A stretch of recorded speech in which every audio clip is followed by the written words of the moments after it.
Olá pessoal, boa tarde. Vocês me ouvem bem? Então vamos lá. O nosso tema de hoje, no qual fui convidado para estar falando com vocês, foi tabaco, uso, abuso ou dependência. Como o Marcelo já mencionou, meu nome é Laércio da Silva de Andrade, sou enfermeiro, realizei um mestrado aqui mesmo pela Universidade Federal do Espírito Santo em saúde coletiva. E atualmente faço doutorado e, além disso, também participo de um grupo de estudos, conhecido como Centro de Estudos e Pesquisa sobre Álcool e Outras Drogas. E um dos nossos focos é justamente o tabaco, tabagismo e modalidade de tratamento. Vamos lá. Uma breve apresentação. Formei pela UFSC, enfermagem, e vamos lá. Bem, a princípio um breve histórico sobre a própria relação do homem com o tabaco. A princípio o tabaco ele é originário do continente americano e o seu uso muito estava envolvido com o uso ritualístico em cerimônias pelos índios aqui nativos. Mas já no século XVI, os europeus vão ter o primeiro contato com o tabaco por meio da colonização. E, nesse momento, o tabaco ele era altamente cultivado em várias regiões da América Latina, em especial América Central. E o primeiro contato que os europeus tiveram com o tabaco foi justamente num período em que nós tínhamos a busca pelas especiarias que movimentou grande parte da economia, não só na Europa, mas também na América, na África e na Ásia. Então toda essa rota de comércio fez com que o próprio tabaco acabasse por se popularizar em vários países da Europa, em especial a França, Espanha, Portugal e Inglaterra. Bem, inicialmente no Brasil, a primeira plantação de tabaco foi iniciada em 1548 e inicialmente a sua produção era destinada principalmente à realeza, devido ao alto custo da produção e por ser um símbolo de poder, elegância, e era consumido mais especificamente pela realeza, os nobres e até mesmo pelos clérigos da igreja. Já as classes mais subalternas ficavam com uma produção que às vezes não era vendido, então às vezes que sobrava nas fazendas, e o consumo era muito residual pelos pobres. E basicamente o grande consumo era feito pela realeza ou então destinado à exportação, porque de fato era uma especiaria. Em 1550, Jean Nicot, um embaixador francês, mas que residia em Portugal, visita o Brasil e leva as primeiras mudas do tabaco para Portugal. E o mais interessante é que o próprio termo nicotina, que seria o princípio ativo do tabaco, vem de fato do sobrenome de Jean Nicot. E em 1558 o tabaco chega a Portugal e começa a ser plantado também com a visão de alimentar determinado mercado europeu. Bem, já no século XX, começa a se perceber que o consumo do tabaco, em especial a sua forma fumada, que gera combustão, trazia determinados prejuízos à saúde da população. E países, em especial como os Estados Unidos e a Inglaterra, iniciaram uma política de controle sobre o consumo. Basicamente, essa política vai se orientar pelo aumento dos tributos sobre o consumo do tabaco, sobre o seu produto, controle das vendas, dos pontos de vendas e também uma certa restrição dos locais em que se era permitido fumar. Então você tem aí toda uma política de controle do tabaco visando diminuir o número de fumantes, porque já se percebia que o alto dispêndio, né, o alto custo do tratamento das comorbidades que estavam ali associadas ao álcool. Entretanto, essa redução ela foi observada em grande medida nas classes, né, superiores da sociedade de mais alta renda, justamente aquelas que vão ter o maior acesso, né, aos serviços de saúde. Já nas populações mais vulneráveis, essa conscientização demorou um certo tempo a se chegar e basicamente não se teve nenhuma redução satisfatória do consumo do tabaco. Então, as populações mais vulneráveis, né, que seriam as minorias étnicas e menos favorecidos, geralmente trabalhadores de meio urbano ou até mesmo também trabalhadores rurais, ainda até hoje, em vários países, realizam um grande consumo, né, de tabaco. Bem, adentrando o tabaco em si, né, ele é uma planta que pertence à família das solanáceas, do gênero especificamente nicotiana. As formas de consumo são das mais diversas possíveis, tá?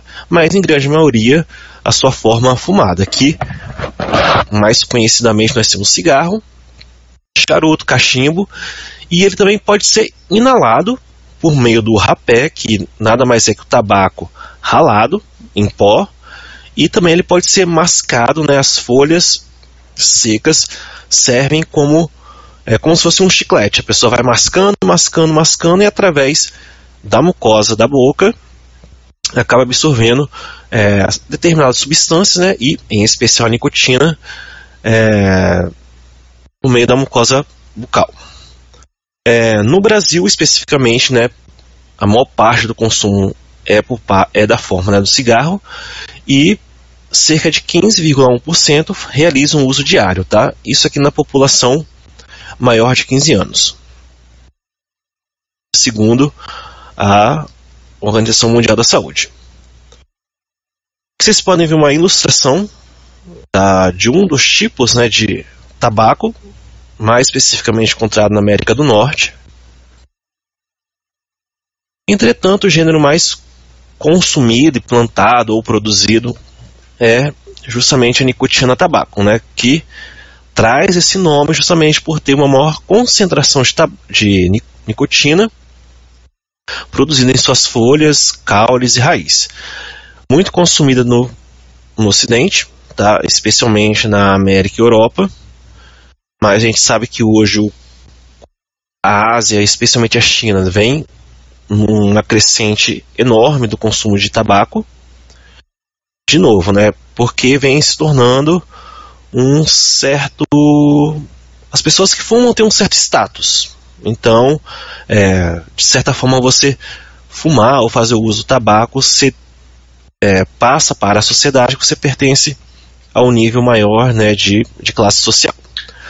E um dos grandes motivos que fez, né, com que o tabaco se popularizasse foi justamente por se acreditar que o tabaco poderia, né, ou teria capacidade de tratar vários males ou vários incômodos, entre eles a enxaqueca, disenteria, cólica, histeria, nefrite e várias outras doenças ou incômodos que a pessoa viria a ter. Aqui também uma ilustração da flor, né, da folha do tabaco.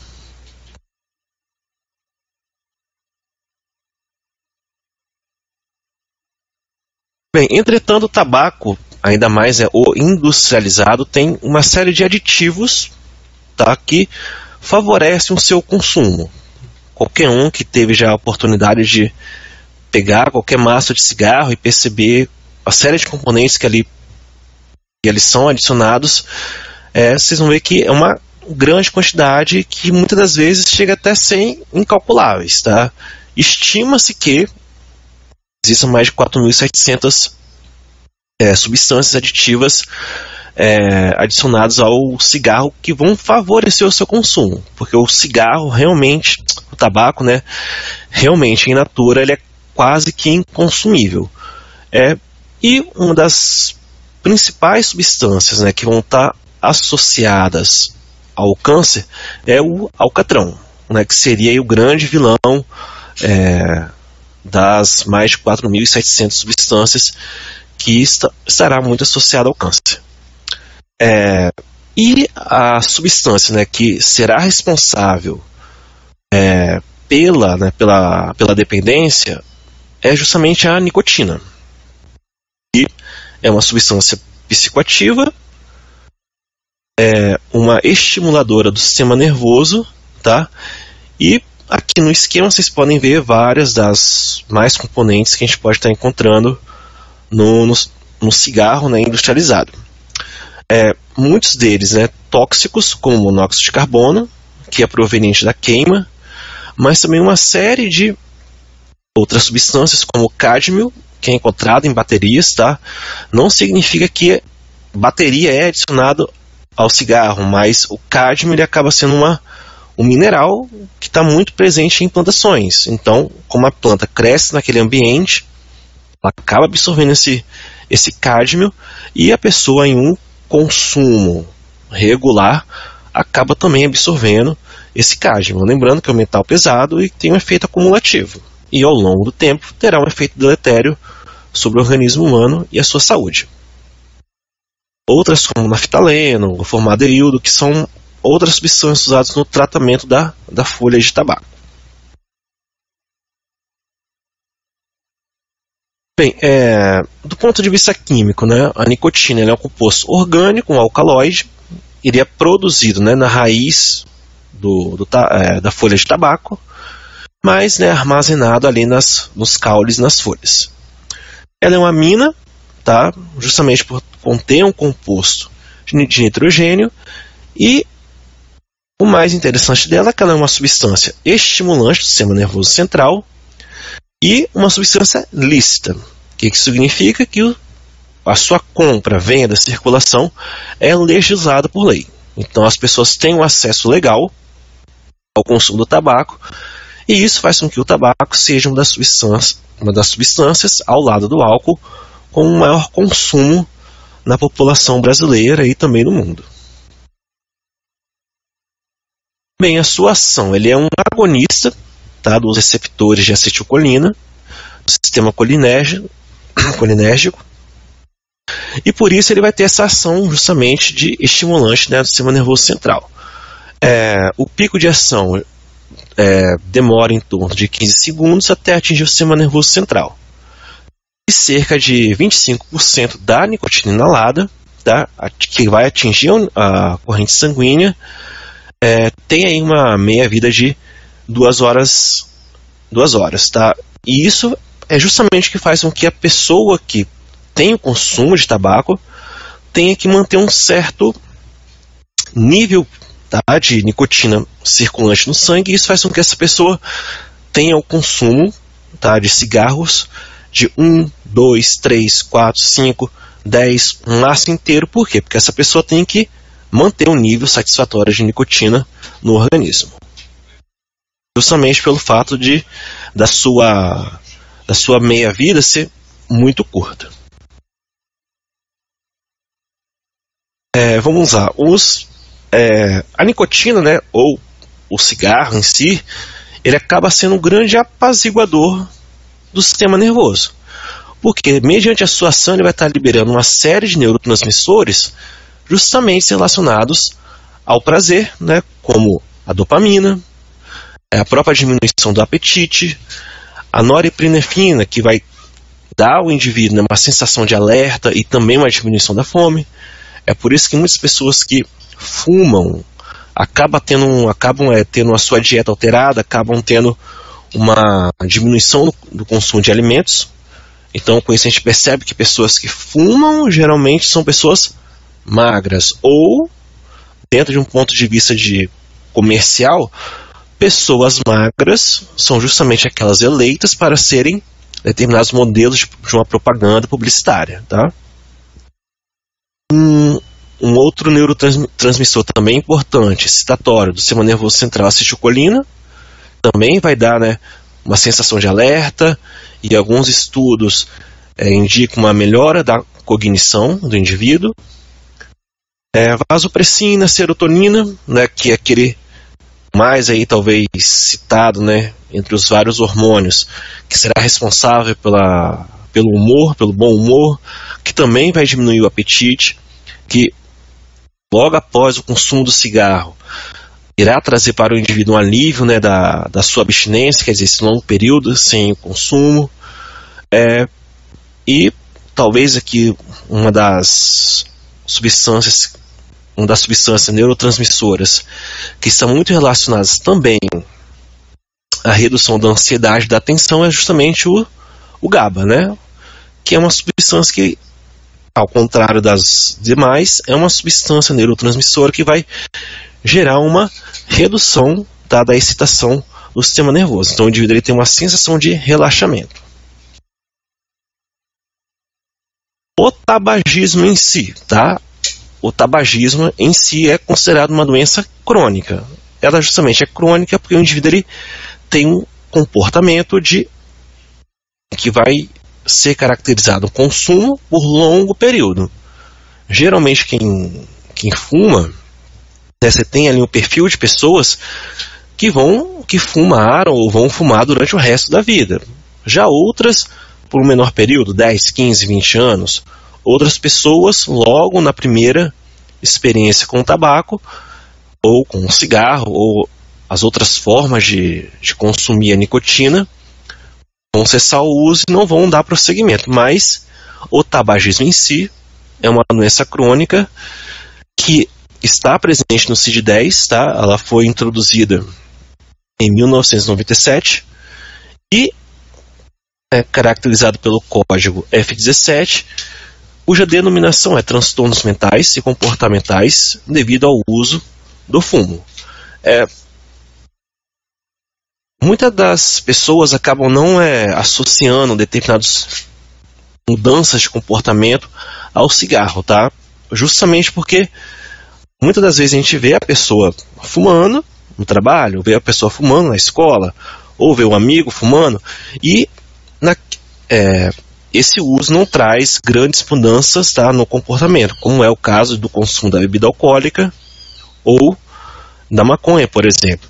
Mas ao longo da vida o indivíduo ele vai adquirindo mudanças comportamentais, tá? É uma substância, né, no caso aqui a nicotina, capaz de gerar uma dependência química, física, tá, que estará ou não condicionada também a uma dependência psicológica.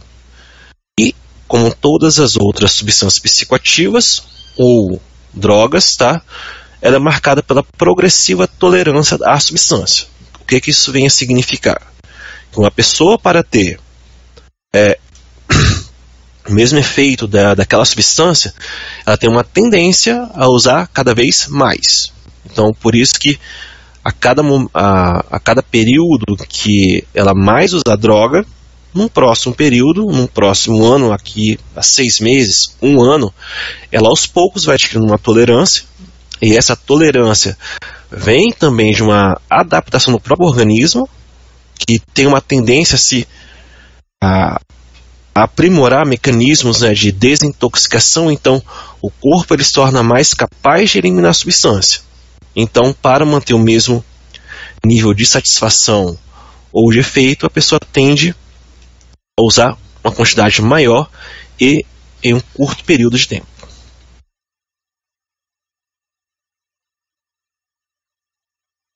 Bem, em relação ao diagnóstico clínico, né, é considerado dependente da nicotina, tá, o fumante que apresenta 3 ou mais, tá, dos seguintes sintomas. Então, não é toda pessoa que fuma ou que tem um comportamento de fumar que é dependente da nicotina. Lembrando que para ter um diagnóstico da dependência de qualquer droga, inclusive a própria nicotina, é necessário um período de tempo de observação, tá, mediante a retirada dessa substância. Quer dizer, o indivíduo ele fica um tempo de abstinência, que é um tempo, né, em que ele não usa, e durante esse período, se ele manifestar sintomas ou sinais, é dado a ele um diagnóstico de dependência. Entretanto, tá se observando o padrão de consumo e o próprio sinais e sintomas que ele venha manifestar. Então, para o caso da nicotina, o que nós temos de sinais ou sintomas, tá? Primeiramente, forte desejo ou compulsão por consumir a substância, né? No caso aqui a nicotina, dificuldade de controlar o uso da substância. A gente percebe que tem pessoas que acabam não controlando o uso, então aquele momento em que a pessoa não deveria fumar, ela acaba não resistindo e vai fumar ou usar a nicotina. É muito comum, às vezes, a gente ver pessoas que trabalham e fumam no trabalho, ou então estudantes que saem da sala de aula para fumar. É muito comum, isso é um sinal, tá, de uma certa dificuldade de controlar o uso da substância. Surgimento de reações físicas devido ao estado de abstinência.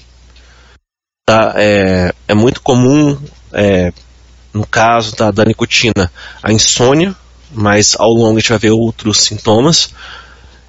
Quarto, né, a própria tolerância em si, que é a necessidade de doses crescentes. Abandono progressivo de outros prazeres. Sexto, aumento da quantidade do tempo, tá, necessário para se recuperar dos efeitos, quer dizer, o indivíduo ele acaba tendo que usar mais substância.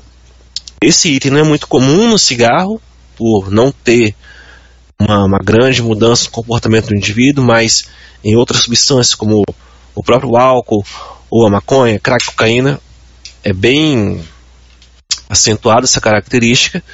E também, né, a persistência do uso, tá, nesse caso da nicotina, apesar da evidência clara das consequências nocivas à saúde. Quer dizer, o indivíduo ele se mantém resistente por algum motivo, então ele mantém uma certa resistência ao uso e mesmo sabendo dos danos, tende a não parar o uso.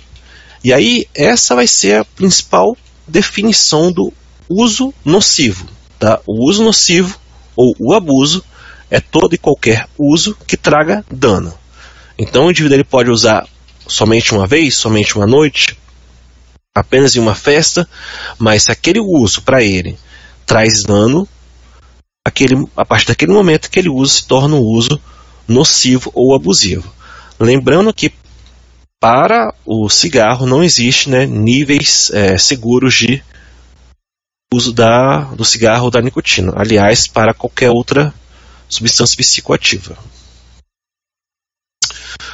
Aqui nós temos uma lista que vai caracterizar algumas variações, né, dos transtornos mentais e comportamentos do tabaco, mas na grande medida das vezes essa variação vem associada a uma intoxicação aguda, né, que ali é caracterizada pelo F17.0, mas também nós temos o uso nocivo para a saúde, F17.1, o F17.2, caracterizado aqui sim, né, pela síndrome da dependência, quer dizer, quando aquele indivíduo, a partir do momento que se retira o cigarro ou a nicotina dele, em alguns casos aqui vocês vão ver que eu vou falar também da nicotina, porque hoje nós temos formas e formas de consumo, como é o cigarro eletrônico, ou então muitas pessoas que acabam também se tornando dependente devido ao uso, tá, dos tablets ou chicletes ou gomas que contêm nicotina.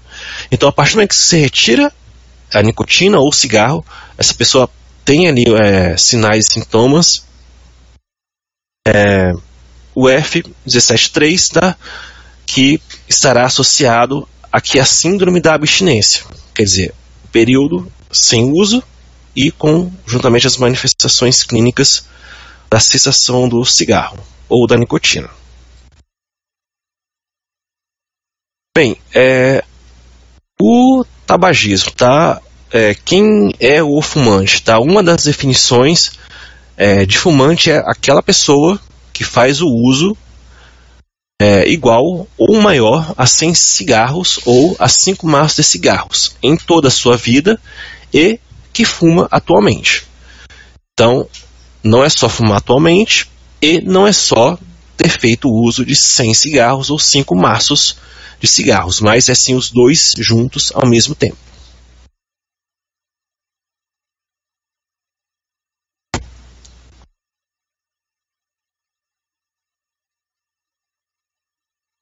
E aí uma grande questão que para os profissionais de saúde, né, que quando se deparam com um tabagista, com uma pessoa que fuma, mesmo que diariamente, a gente sabe que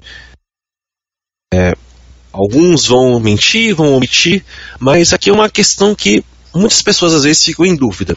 E aí a própria definição de tabagista, ela pode ter várias definições, tá?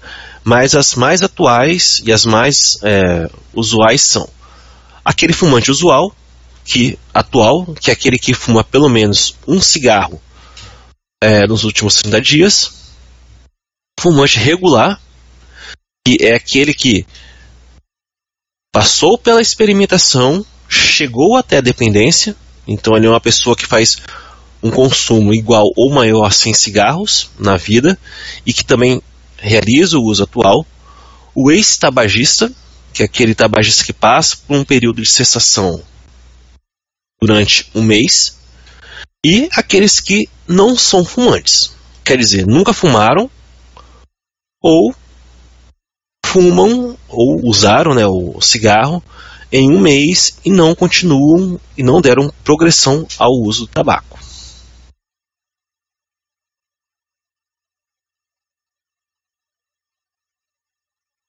E aí nós temos aqui, né, um quadro explicando, na verdade exemplificando, né, expondo os principais sinais, né, e sintomas da síndrome da abstinência, quer dizer, aquele período em que o indivíduo não faz uso, ou que o tabaco, ou a nicotina, ou a fonte de nicotina foi retirada dele. Então ele vai apresentar alguns sinais, né? Os psicológicos mais comuns são humor disfórico, deprimido, insônia, sonolência diurna. É muito comum entre eles, né, a irritabilidade, frustração ou raiva. Ansiedade é algo que caminha junto com o tabaco, então você vai ter pessoas que vão usar o tabaco, usar a nicotina, usar o cigarro por serem ansiosas, tá? Ou teremos pessoas que, devido ao próprio uso do tabaco, devido ao próprio quadro de abstinência e dependência, acabam manifestando uma ansiedade. Então são sinais e sintomas que se manifestam junto, ao mesmo tempo. A pessoa, quando está sem fazer o uso, vão apresentar, né, dificuldade de concentrar-se e manter-se a atenção, inquietação, fissura ou craving, né? Fissura ou craving seria a vontade, né, a vontade enorme ou imensa de fazer o uso daquela substância. Aqui no caso, a nicotina. Também nós temos sinais e sintomas biológicos, tá? Que é a frequência cardíaca diminuída, pressão arterial diminuída, aumento do apetite. Lembrando que a nicotina é uma droga, né, ou substância psicoativa, que é estimuladora do sistema nervoso central. Então, quando o indivíduo está na ausência dessa substância, a tendência é que os efeitos sejam o contrário daquela substância que ele normalmente faz o uso. Ganho de peso, tá? Uma coordenação motora prejudicada, tá? Que vai se manifestar na grande maioria sempre, né, por tremores.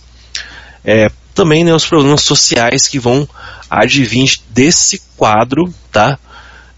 Conturbado, de mudança de humor, de um estado muito exacerbado de ansiedade ou falta de concentração. E o neurotransmissor que vai intermediar esse processo é justamente a noradrenalina.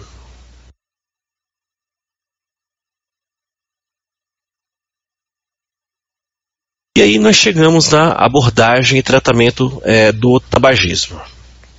Esse aqui é um quadro, né, que é sugerido pelo Departamento de Saúde dos Estados Unidos da América, que sugere inicialmente uma triagem, tá? E nessa triagem,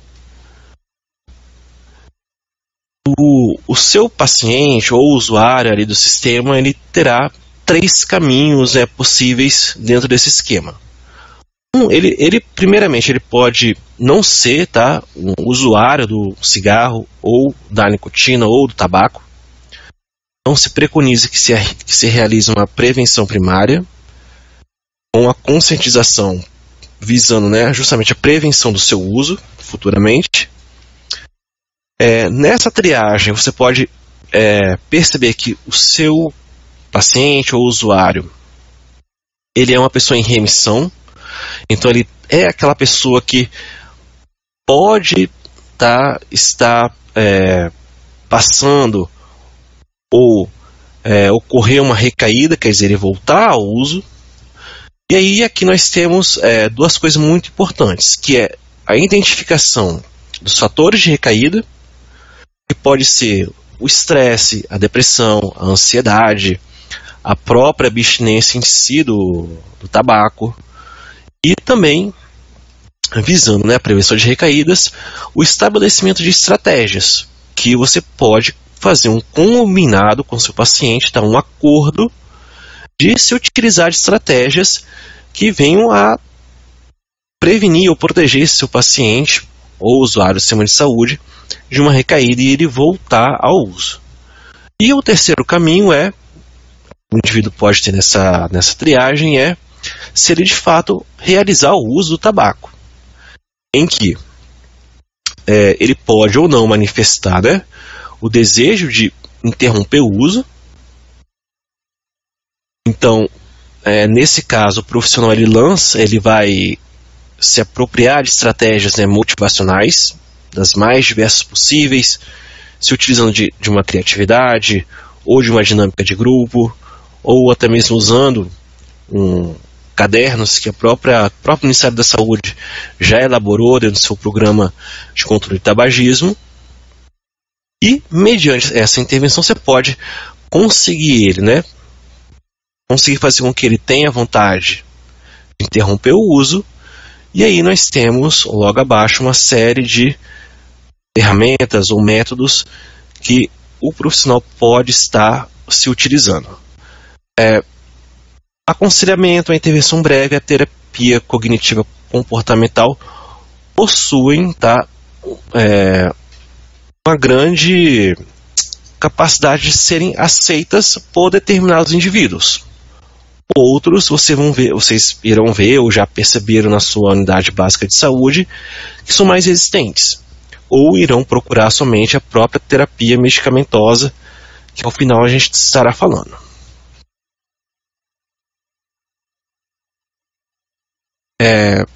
Existem vários instrumentos que a gente pode estar utilizando, no processo de triagem do nosso paciente. O mais conhecido deles é justamente o questionário de Fagerstrom, que vai se estruturar em 6 questões, e para cada resposta que o usuário ou seu paciente ele dá, ele tem uma pontuação. E essa pontuação ao final de cada resposta ela é somada, e aqui ao lado, né, segundo cada pontuação, nós temos um grau de dependência. Então a primeira questão, né, ela é: quanto tempo depois de acordar você fuma o seu primeiro cigarro? Então nós temos 4 respostas possíveis. Quanto menor é o intervalo entre acordar e o primeiro cigarro, maior é a pontuação. Então nós temos aqui, dentro de 5 minutos, uma pontuação de 3, 6 minutos a 30 minutos, uma pontuação de 2, 31 minutos a 1 hora, uma pontuação de 1, e após 60 minutos, uma pontuação 0. Segunda questão: você acha difícil abster-se do fumo em lugares onde ele é proibido? Por exemplo, igreja, biblioteca, cinema ou outros? 2 respostas possíveis: sim, vai ter uma pontuação de 1, ou a pessoa pode responder não, terá uma pontuação de 0. Terceira pergunta: qual cigarro mais odiaria ter que largar? Em algumas versões vocês vão encontrar qual cigarro te dá mais prazer. 2 respostas possíveis: o primeiro pela manhã, ou qualquer outro. Tá? O primeiro pela manhã tem a pontuação de 1, ou se for qualquer outro cigarro, seja depois do almoço, seja depois do café da tarde ou à noite, essa pontuação será 0. Quarta pergunta. Quantos cigarros por dia você fuma? 10 ou menos? Pontuação 0. 11 ou 20? Pontuação 1. Entre 20 e 30 cigarros? Pontuação 3. 30 ou mais cigarros? Voltando. Entre 21 a 30 cigarros, pontuação 2. Entre 31 ou mais cigarros, pontuação 3, tá? Corrigindo. Quinta pergunta. Você fuma mais frequentemente durante as primeiras horas após acordar e durante o resto do dia? Se a pessoa responde sim, ela tem uma pontuação de 1. Ou se ela responde não, a pontuação 0. Sexta e última questão, você fuma se estiver doente ou tão doente a ponto de ficar na cama a maior parte do dia? Duas possibilidades. Se a resposta for sim, a pontuação será 1, e a resposta não, pontuação 0. Mediante a pontuação da pessoa que você está fazendo a triagem, você vai marcando e ao final você soma essa pontuação. Então nós temos aqui a pontuação de entre 0 e 2, o grau de dependência muito baixo. Pontuação entre 3 e 4, grau de dependência baixa. Pontuação de 5 terá um grau de dependência média. Pontuação entre 6 e 7 é um grau elevado de dependência, tá, da nicotina ou do tabaco. 8 ou mais, muito elevado. Então vocês percebem que o próprio teste Fagerson ele possui aqui determinados elementos que a gente estará avaliando justamente determinados sintomas ou sinais, tá, da própria abstinência, como a dificuldade de fumar, a dificuldade de deixar de fumar, tá, mesmo doente, ou a dificuldade de abster-se, né, do fumo em lugares em que a pessoa não pode fumar, ou então qual cigarro te traz mais prazer, tá? Justamente aqui por causa aquele cigarro da manhã, justamente será aquele cigarro que mais vai dar prazer ao indivíduo, porque ele passou um longo período sem uso, então aquele longo período sem uso vai fazer com que ele tenha um desejo maior logo pela manhã de fazer o uso do cigarro.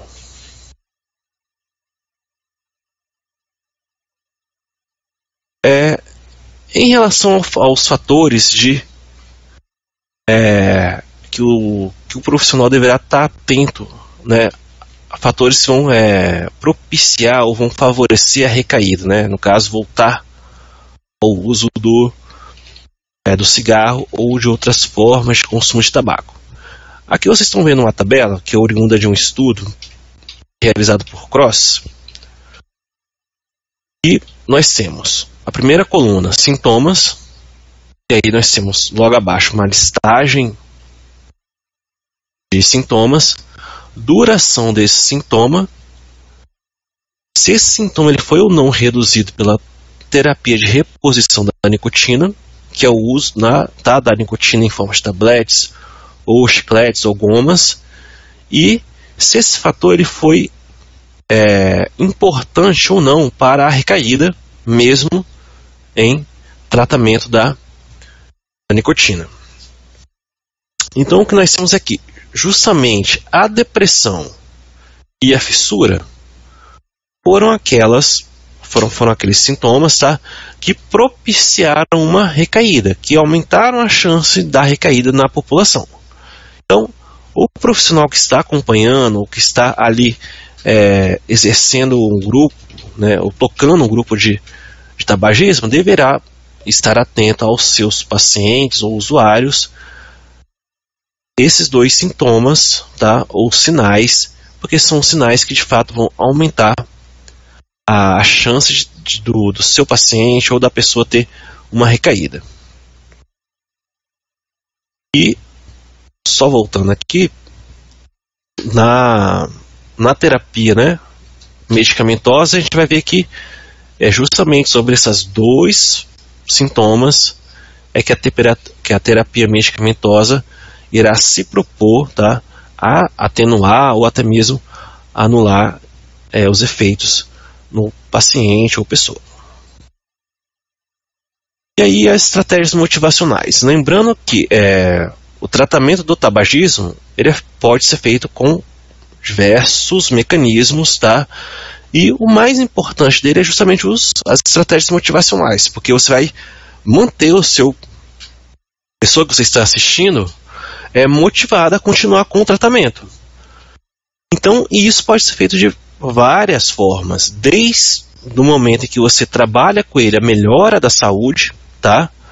Muitos continuam a sua abstinência ou rejeitam o uso do cigarro mediante a melhora da saúde, tá? Tem também uma questão muito assim, tocante, muito clara, que é justamente a questão do paladar e do olfato. Pessoas que fazem o uso do cigarro e que depois cessam o seu uso, muitas pessoas relatam uma melhora do paladar e do olfato. Isso vai fazer com que elas tenham uma melhora na sua alimentação, tá? Particularmente uma que eu gosto muito, que é a questão da economia. Se você toca no bolso do sujeito, o sujeito tende, tá, a tomar aquele susto. Então, você pode trabalhar com ele os bens que ele poderia estar adquirindo ou comprando, tá, mediante a economia que ele faria se ele não fumasse. Pode ser uma moto, pode ser uma viagem, pode ser um carro, e aí você começa a trabalhar com ele o quanto custa o seu cigarro. É claro que existem várias marcas e vários preços, mas na média, ao mês ou até mesmo na semana, com certeza, segundo o padrão de renda média do brasileiro, é um custo considerável, tá? Então você pode estar trabalhando de várias formas, tá? Você tem questões aqui de comportamento em relação às crianças, tá? De fazer ali vamos dizer assim, tocar um pouco na moral, na ética do indivíduo, dele não fumar, por exemplo, perto de crianças. Então você acaba ali criando, seja na casa ou até mesmo em locais de serviço, certas áreas de restrição ao uso.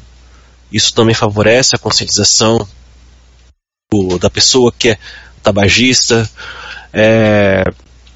Sempre também ressaltar a melhora que ele teve, ou ressaltar o seu esforço que ele tem durante o percurso do tratamento. Isso é uma coisa que levanta o ânimo do sujeito, a pessoa se torna mais disposta a parar de fumar. Ou então você pode trabalhar com ele riscos e desvantagens, que é uma coisa clara. Então você tem as questões de saúde, você pode estar trabalhando com ele, ou então problemas crônicos, e aí fazendo um trabalho pouco a pouco, ou então mostrando exemplos de pessoas que fumaram e hoje passam por esses problemas. É uma forma interessante. Não à toa o próprio Ministério da Saúde trabalha, né, aquelas imagens impactantes de câncer, aborto, problema com feto, nas embalagens de cigarro. Então isso é um método, tá? E também tem as próprias questões ambientais. Então, assim, se você passar mal ou ficar doente devido ao cigarro, será uma perda para a família, tá? Você vai ter pessoas que, querendo ou não, irão se sentirem prejudicadas, porque nós temos a questão do fumante passivo. Então, aquele pai, aquela mãe que fuma em casa, nós temos crianças que vão adquirir asma, ou então terão a própria saúde, né, prejudicada devido a uma maior frequência de doenças respiratórias. Então, são várias questões que vocês podem estar trabalhando com os seus pacientes nas unidades básicas de saúde, e que com certeza pelo menos dá uma consciência, ou pelo menos ele vai parar para pensar o quanto o cigarro pode estar fazendo mal e o quanto ele pode ganhar com a sua abstinência. Um outro método, tá, que que é associado às estratégias motivacionais é justamente a intervenção breve, tá? Que é realizada por profissionais treinados, tá? Necessariamente não precisa ser um profissional da área da saúde, tá? Essa intervenção breve pode ser feita ou realizada de forma individual ou em grupo, em que nós temos 4 sessões básicas, tá? A primeira sessão é uma conversa em que será apresentada ou trabalhada, né, a definição para a data, né, de interromper o uso e planejar estratégias. Esse é o momento do diálogo e do acordo que você faz com o seu paciente ou até mesmo familiar. Se você tiver um familiar que faz o uso de tabaco, vocês podem estar aplicando também esse método. A segunda sessão, que é um período de orientação para o uso da terapia de reposição da nicotina, e também a discussão das dificuldades e também rever, tá, as estratégias, ver qual estratégia a pessoa mais se sentiu satisfeita, mais se adequou, qual aquela que não deu certo, quais são os pactos que podem ser reafirmados. Então esse é um momento também que a gente vai trazendo a questão de você negociar com o seu paciente ou a pessoa que você esteja assistindo. Na sessão 3, nós temos um período de monitorização das situações e riscos, tá? Aqui nós identificamos aqueles fatores que podem estar propiciando nosso paciente ou pessoa a ter uma recaída. E na quarta sessão, aqui a gente estará discutindo a alta. Será que esse paciente, será que essa pessoa, será que esse familiar realmente fez parada do uso, tá, do tabaco ou da nicotina? Ou será que ele está escondendo alguma coisa? Então esse é o momento de uma maior abertura, tá? E de fato explicar para essa pessoa que você está assistindo que recaída pode ocorrer, tá? E que não é porque ocorreu uma recaída que o tratamento falhou. Muito pelo contrário, se a pessoa tem uma recaída, então isso significa que ela teve um período, tá, em que ela não usou, um período em que ela com certeza se sentiu bem. Então aquela recaída pode servir para outros momentos a posteriori, como também um incentivo. Então se o indivíduo ficou um mês, tá, 20 dias, será que ele não consegue ficar o dobro? Será que você não consegue convencer ele a ficar um período maior de abstinência? E aí também nós temos a abordagem intensiva, como está proposta no Programa Nacional de Controle do Tabagismo. Ela é dividida em etapas, tá? A primeira etapa, ela está no primeiro mês de adesão, em que nós temos 4 sessões estruturadas. Essa sessão ela pode ser individual ou em grupo, com 10 a 15 pessoas, tá? E uma vez por semana, com duração de 1h30. E nesse período, tá, são trabalhadas tanto a avaliação e a triagem desse paciente, identificação de fatores de risco, identificar qual é a disposição desse indivíduo ou dessa pessoa a acessar o uso, tá? E essa abordagem intensiva no primeiro mês, tá? Ela é muito semelhante à intervenção breve, com uma sessão para se entender por que se fuma e como isso afeta a sua saúde. Sessão 2, tá? Na segunda semana.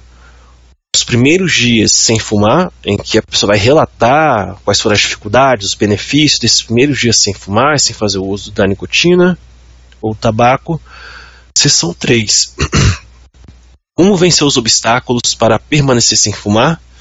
Aqui o indivíduo ele pode, de forma voluntária, ou até mesmo sendo orientada pelo profissional que está o assistindo, a estabelecer estratégias. E muitos dos tabagistas estabelecem as suas próprias estratégias, né? Criam seus próprios métodos de como reduzir o consumo, de como até mesmo não parar, né, de fumar. E aí aqui nós estabelecemos e avaliamos quais as estratégias foram benéficas, quais as estratégias a pessoa que está sendo assistida mais se adaptou, qual ela teve mais facilidade de aceitar. E na quarta sessão, tá, em que é avaliados os benefícios obtidos, tá, após parar de fumar, mesmo que seja por curto período. Continuando com a abordagem intensiva, no segundo mês, nós temos sessões quinzenais de manutenção, procurando evitar a recaída. Essas sessões também podem ser individuais ou em grupo, de 10 a 15 pessoas, 2 sessões quinzenais de 1 hora. E esse segundo mês, tá, justamente ele tem a importância de fazer a manutenção da cessação, tá? Fazer com que o indivíduo tenha uma manutenção do não uso do tabaco. Do terceiro ao 10º mês, as sessões são mensais, tá? Que também vão visar a manutenção da cessação do tabaco e da nicotina. Também pode ser individual em grupo aberto, com sessão, tá, uma vez mensalmente, com 1 hora de duração. E a gente chega na terapia, tá, medicamentosa. Muitos dos nossos pacientes vão procurar somente a terapia medicamentosa, o que não é legal, tá? Porque a terapia medicamentosa ela vai frear, ela vai atenuar alguns sinais e sintomas, mas o indivíduo não vai adquirir a habilidade psicossocial para o enfrentamento da abstinência ou da vontade do uso do tabaco ou da nicotina. É por isso que as reuniões em grupos, as avaliações das estratégias, as avaliações em torno dos fatores que propiciaram a recaída são importantes, tá? Em alguns casos, para algumas pessoas, até mais importante que somente o medicamento. E é claro que, se o paciente faz a farmacoterapia, além disso, participa dos grupos, está comprometido, está motivado, existe grande chance de sim ele conseguir parar com o uso do tabaco. Então, a farmacoterapia de primeira linha, nós temos uma terapia que é a terapia, né, que é da reposição da nicotina, tá? Que pode ser feito com adesivos durante 6 a 8 semanas, tá? Esses adesivos terão de 14 mg a 21 mg de nicotina. E aí nós temos as indicações, tá? Tabagistas que fazem o uso de 40 cigarros por dia, esses estarão habilitados, tá? Habilitados a fazerem o uso de 42 a 44 miligramas dias de nicotina. Tabagistas que fazem o uso de 20 a 40 cigarros por dia, entre 21 e 35 miligramas dia de nicotina. E os tabagistas que fazem, né, um uso de superior a 40 cigarros por dia estarão aí habilitados a fazerem o uso de 42 a 44 miligramas dias de nicotina.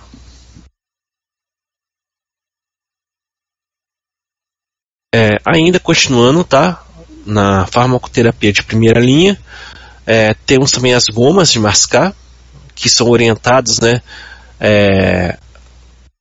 o uso entre 8 a 12 semanas, tá? Os tablets mais comercializados vêm com 2 mg de nicotina e o uso inicial se dá entre 10 a 15 tablets por dia. E aqui nós temos as contraindicações, que irá servir para todo e qualquer tipo de administração ou forma de uso da nicotina, tá? Adolescentes, gestantes, idosos com doença cardiovascular.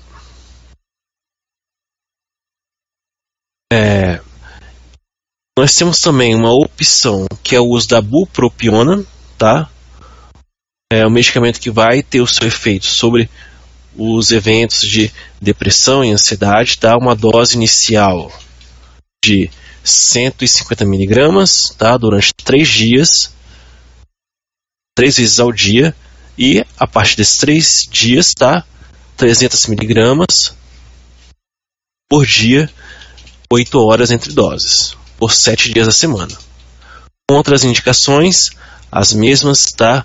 Ditas anteriores, para a gente ter um certo cuidado, e caso o paciente tenha alguma restrição ao medicamento, tá? Não indiquem o uso, não prescrevam o uso e alertem aos seus pacientes ou às pessoas que estão sendo assistidas dos efeitos adversos que podem advir desse medicamento. A farmacoterapia de segunda linha, nós temos a nortriptilina, 75 miligramas por dia, até 100 dia, entre 8 a 12 semanas, e a clonidina, que terá o uso de 0,1 mg por dia a 0,75 mg por dia durante 3 semanas. Aqui algumas referências, tá? Meu muito obrigado, aqui contato, tá? Faço parte do CEPAD, Centro de Estudos e Pesquisa sobre Álcool e Outras Drogas, e-mail de contato e telefone. E aqui, por último, somente para reflexão, Oscar Wilde, um escritor famoso, é autor do famoso livro, né? Depois já virou série, filme, O Retrato de Dorian Gray, disse uma vez o seguinte: o cigarro é o perfeito dos prazeres, é requintado e o deixa insatisfeito. O que mais se poderia desejar? Então, portanto, ficamos por aqui.